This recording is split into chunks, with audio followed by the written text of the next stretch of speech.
নমস্কাৰ সুপ্ৰভাত আপোনালোকক সকলোকে ৰাতিপুৱাই ফুলনি বাৰীখন অকণমান চফা কৰোঁ বুলি লাগি গ'লোঁ। দেখিছেনে ফুলৰ পাতবিলাক ইমান বেয়াকৈ মানে পোকে খাইছেনে কি খাইছে কিজানি।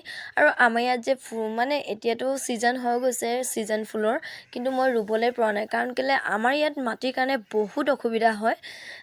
টাবত দিবলৈ কাৰণেতো আৰু বেছি মাটি পোৱাৰ বহুত অসুবিধা হয়। তাৰপিছতে মই এইখিনি অকণমান মাটিবিলাক শুকাই গৈছে, অকণমান উকটি মানে চফা কৰি খান্দি তাতে মই ভাবিছোঁ অকণমান কেঁচুসাৰ দি দিম।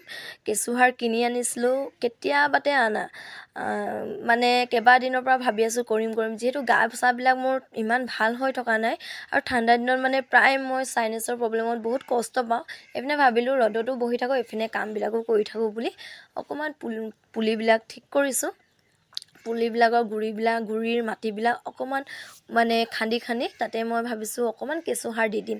কাৰণ কেলৈ পুলিখিনি উলিয়াই কিনে কেঁচুসাৰ দিবলৈ বহুত কষ্ট হ'ব, কাৰণ টাপৰ পৰা পুলিখিনি উলিয়াব লাগিব আৰু কিছুমান চাগে মৰিও থাকিব পাৰে। সেইকাৰণে ভাবিছিলোঁ মই আগতে এনেকৈয়ে কিনাই দি দিম, কিন্তু কেঁচুসাৰ মই কেতিয়াও দিয়া নাই, তেনেকৈয়ে লহপহকৈ ডাঙৰ হৈছে। আৰু নাজানো মই যিকোনো বস্তু দিলে মানে ধুনীয়াকৈ মানে বস্তুবিলাক মই যতন নোলোৱাকৈ বাঢ়ি যায়।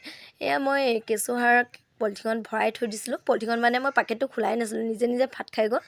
তাৰপিছতে মই ভাবিলোঁ অকণমান দি দিওঁ চবৰ পুলিতে, মানে যিমান যি হ'লেও মানুহৰ নিচিনাই তেহেঁতি উশাহ নিশাহ লৈ যেতিয়া তেহেঁতক যতন কৰা আমাৰ কৰ্তব্য, কিন্তু সদায় কৰিব নোৱাৰোঁ। এয়া কেঁচুসাৰ অকণমান গুৰিয়ে ছটিয়াই দিলোঁ।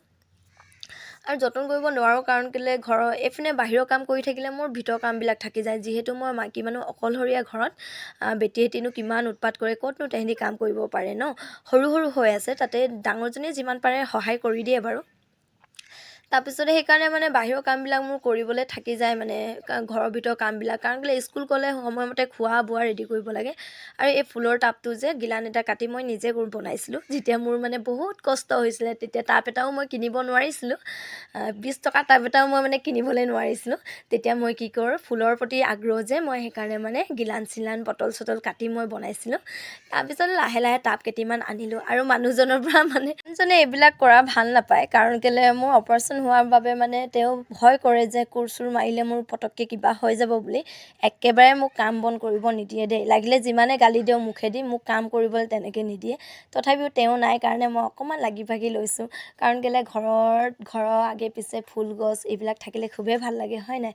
আৰু তাতে মই অকণমান কোৰ অকণমানো মাৰি ল'লোঁ, চব্জি অকণমান ৰুম বুলি ভাবিছোঁ। এইবাৰ মানে চব্জি ওলা পেটকেইটা মই মাৰিম চাগে, চব্জি অলপো ৰুম বুলি ভাবিছোঁ। কোৰ অকণমান মাৰি দিছোঁ, আগতীয়াকৈ মাৰিছিলোঁ বাৰু, দুদিনৰ মূৰে এনেকৈ মাৰিব লাগে বুলি কয়। মই চব্জিৰ প্ৰতি ইমান মোৰ মানে আইডিয়াটো নাই, তথাপিও নিজে কৰিছোঁ। আৰু মোৰ মোজাকেইযোৰ দেখি আপোনালোকে ভয় নাখাব দেই, হিন্দুস্তান পাকিস্তান হৈ আছে। আৰু আহি গ'ল আমাৰ মুনু বাইদেউ মোৰ লগত কাম কৰিবলৈ। ফুল গছৰ গুৰিবিলাক অকণমান চফা কৰি দিছোঁ, ঢেৰ বন ওলাইছিলে, অকণমান চফা কৰি দিছোঁ। তেহেঁতি ভালকৈ বাঢ়ক আৰু মোক ঢেৰ ফুল দিয়ক মই চাকি দিবৰ কাৰণে। তো মই ভাবিলোঁ অকণমান চফা কৰি দিওঁ। আৰু এই পুলিজোপা এবছৰমান হ'ল, সদায় গৰুৱে খাই দিয়ে, সেইকাৰণে ভাবিলোঁ ইয়াতে ৰুই দিওঁ।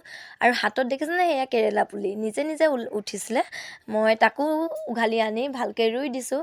মানে কাৰণ কেলৈ এনেই নষ্ট হোৱাতকৈ ৰুই দিওঁচোন, হ'লেতো খাবলৈ পাম ন ফল দুটা। তাৰপিছতে মই আকৌ ইপিনে আপোনাৰ কুন্দুলি পুলি এটাও পাইছিলোঁ। কুন্দুলি পুলি এটা নিজে এইবিলাক আমি গুটি চুটি পেলাওঁ যে নিজে হৈ যায়, চব্জি বাকলি গুটি এইবিলাক পেলাওঁ ন, নিজে হৈ যায়। মই আকৌ পুলি এনেকৈ কিছুমানে যে সচলে থয়, মই তেনেকৈ কৰি পোৱা নাই বাৰু। এয়া হৈছে কুন্দুলি পুলি এটা পালোঁ, লতা এটা, সেই কুন্দুলি লতাডালকো মই ৰুই দিছোঁ। হ'লে হ'ব, নহ'লে নাই, ৰুই দিয়াটোনো কি বেয়া কথা। অকণমান যতন ল'লে হ'বও পাৰে, খাবও পাম চাগে ঘৰত ফল দুটা মানে নিজে কৰা শাক দুটিমান। মানুহজনী শকত হৈ গৈছোঁ যে, একদম বহি মেলি কাম কৰিবলৈ বিৰাটেই অসুবিধা হয় মোৰ।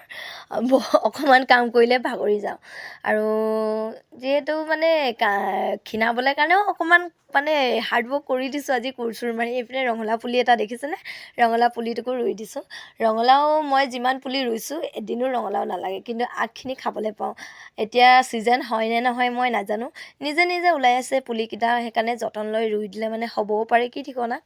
তাৰপিছত এইপিনে মই কাম কৰোঁতে মোৰ কোৰৰ নালডাল ওলাই গ'ল। এতিয়া মোৰ ঘৰত কোৰৰ নাল লগাই দিয়া মানুহো নাই, তাৰপিছতে নিজে অকণমান চেষ্টা কৰি লগাই লৈছোঁ।